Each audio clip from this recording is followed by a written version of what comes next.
Welcome back to the Deep Dive. Today we are taking on a social subject that I think is pretty universal, but also deeply uncomfortable to talk about. It's that moment you realize the tension you feel with someone, a colleague, an acquaintance. It's not just in your head. It's rooted in, well, genuine active dislike. Right. And we're not talking about just, a momentary friction or a simple personality clash. Our mission today is to really analyze the sources you all shared. They meticulously break down these consistent, long-term behavioral patterns. Yeah. It's almost like a stack of data showing us how to identify hostility, even when it's disguised as something else. And this is crucial. We're looking for a combination of recurring signs. That combination is absolutely key because the central challenge, I think, is figuring out the difference between an isolated incident. Right, like maybe someone's just having a bad day. Exactly. A bad week, or they're just a reserved person. Yeah. You have to be able to tell that apart from a consistent, deliberate pattern of negativity aimed specifically at you. So we're looking for cumulative evidence. Cumulative asymmetrical evidence. Right. That's what moves the needle from, say, unintentional awkwardness to active avoidance or hostility. And what's fascinating here is that the sources track this hostility in stages. The first stage is almost always passive. It's designed to, minimize contact and withdraw energy. A strategy of subtraction. Strategy of subtraction, a perfect way to put it. Okay, let's unpack that with our first section. The strategy of withdrawal. This is where the hostility is quiet, but very targeted, like an emotional slow fade, but sped up. And weaponized. Yeah, weaponized. So the most immediate sign is active avoidance. This goes way beyond just failing to connect. The sources define this as deliberately maneuvering their schedule to not be around you. Maybe they rarely agree to plans if you're involved, or they might even pull out of a gathering entirely if they hear you're going. So it's not about the event itself? Not at all. It's a specific scheduling conflict based entirely on who is present. And that strategic avoidance, it's mirrored perfectly in their digital footprint. Yeah. If you look at communication patterns, that's where things can get clinically cold. Okay, yeah. We all use digital shorthand, of course, but the key insight from the sources is the asymmetry. Their responses to you are consistently minimal. They often drop to those efficiency replies. Oh, the one-word answer. The one-word answers. K, yep, no. That K is just brutal. It is. It's the digital equivalent of a slam door. They're using it as an emotional efficiency strategy, basically, to signal they're unavailable for connection. But the key is that they don't do this with everyone. Exactly. That's the asymmetry. They're using full sentences, emojis, asking proactive questions when they communicate with everyone else in the group. So if the relationship hinges entirely on your effort and their communication with you is just totally cold, that's a huge piece of A evidence. very significant piece. Right. And any conversation you do manage to have is short, non-meaningful, superficial, and they never, ever initiate contact. I mean, if you stopped texting them today, the relationship would just poof, cease to exist tomorrow. That withdrawal of energy is a massive signpost. So if we synthesize this whole group of behaviors, the lack of initiation, the scheduling gymnastics, the cold replies, It tells us they're actively withdrawing their attention and their resources from you. They're prioritizing distance. so, okay, what happens when withdrawal isn't possible? I mean, that's the logical next question. What do the sources say about those unavoidable moments of contact when avoidance has to turn into something more active? Yes, exactly. This brings us to section 2, nonverbal and verbal attacks. When they're physically forced into your space, their body language often gives them away. The sources highlight two opposites but equally hostile extremes of eye contact. Okay, so on one hand, you have the complete avoidance of eye contact. Right. They seem shifty or uncomfortable, they're looking down or away really fast.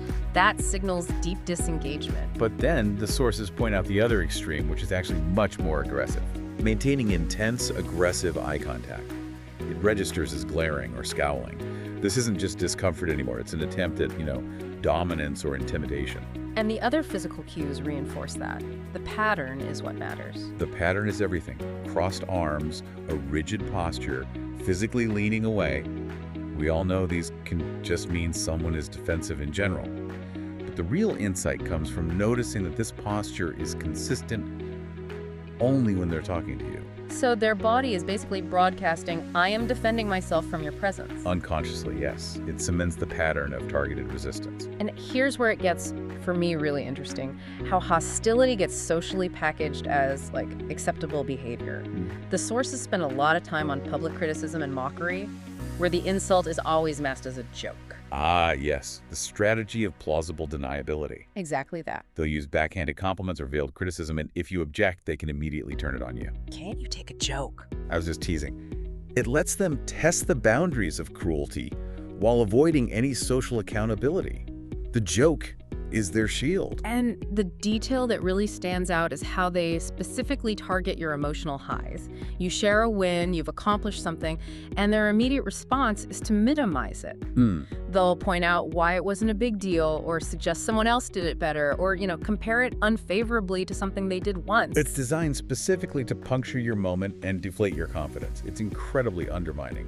And that cruelty is so damaging, but the sources then introduce what they call the most escalatory and damaging form of hostility, operating outside the immediate conversation. Right. Gossip and backbiting. This is when dislike becomes a campaign. A campaign, yeah.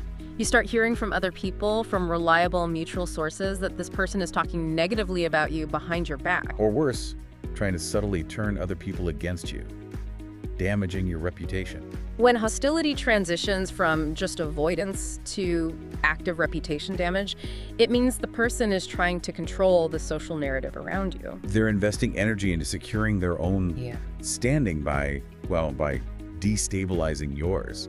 It signals not just personal distaste, but an active threat to your inclusion in the group. Okay, so moving into section 3, let's look at how this plays out in a group setting. This is where that emotional disconnect really comes to the surface. Yeah. You have to look for persistent patterns of exclusion. The source describes them talking and joking around effortlessly with everyone except you. I think we've all felt that painful experience of being the ghost in the room. They might ignore comments you make in a conversation, or just fail to acknowledge you when you try to contribute. And they consistently leave you out of planning things with mutual friends. Right. And this exclusion is often the easiest sign for someone to internalize as their own fault. We think, oh, I'm just being overly sensitive today. Of course.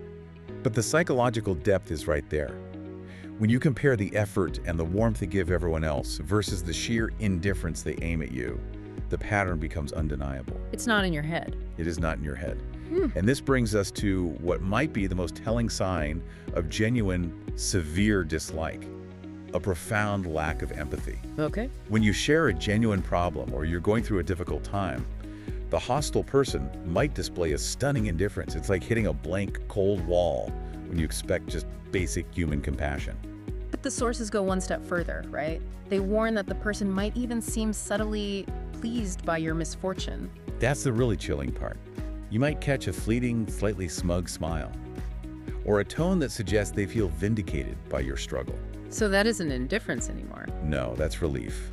Or even a kind of subtle joy, and it's rooted in that core feeling of dislike. And since we're talking about feeling, we have to talk about intuition. We absolutely must. Your gut feeling is not paranoia. It's a highly efficient cognitive tool. Explain that. Well, if you consistently feel a sense of tension, unease, or that something is just off when this person's around, your intuition is likely synthesizing all of those subtle negative cues. The things you don't even notice consciously. The micro expressions, the slight eye rolls, the shifts in their breathing, all the things you haven't consciously registered but your brain has. We tend to dismiss those feelings because we want hard evidence, undeniable proof. We do.